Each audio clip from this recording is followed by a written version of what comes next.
Тэгэхээр яг ийм хэмжээний үйлдвэрүүд бол энэ хүнсний үйлдвэрлэлийг явуулахгүй. Одоо энэ үйлдвэр үйл ажиллагаа явуулаагүй л гэж байна те. Бас махадгалж байгаа. Тийм үү? Тэгэхээр аль нь үйл ажиллагаа явуулаагүй биш явуулж байна нэгдүгüүрт.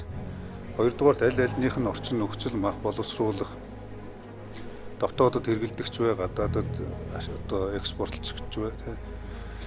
Тагс боловсруулагч бай, бүртгэгч бай, шаардлага хангахгүй байна. Мэргэжлийн битгий хэл энгийн хүний нүдээр харахад та нарын орж байгаа орц гарц байгаа шат дамжлагууд хөдөлж байгаа сав суулга тэр үүд хаалга энэ байгаа нөхцөл байдал гэдэг. Тэгэхээр яг ийм хэмжээний үйлдвэрүүд бол энэ хүнсний үйлдвэрлэлийг явуулахгүй. Ховид гарцсан учраас огсцыг байсан. Одоо ингээд ашиглалтанд орох гээд ажиллах гээд байгаа гэтэл болсонгүй махадгалсан учраас зөрчил энэ тэр чигээрээ зөрчлүүд байна. За энийг та нар өөрсдөө маш сайн ухаарч ойлгоо. Хард шаардлага тавь. Тэгээд энэ митийн одоо үйлдвэрүүдээс эхлээд үйл ажиллагаа цаашаа явахгүй байна.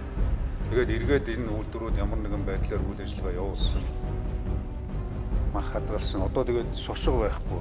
Их үүсвэр нь тодорхойгүй. Систем дээр байхгүй. Тэ?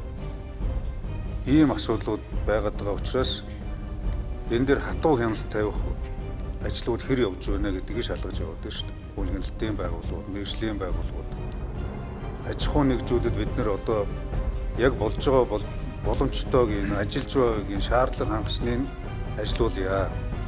Шаардлага хангаагүй боломжгүйг нь хүн амын одоо амь нас эрүүл мэндтэй холбоотой асуудлуудыг цааш нь өгшүүлээд ар үрээ хаалгах хэрэглээд нууж далдлаад явуулах ямар ч боломж байхгүй.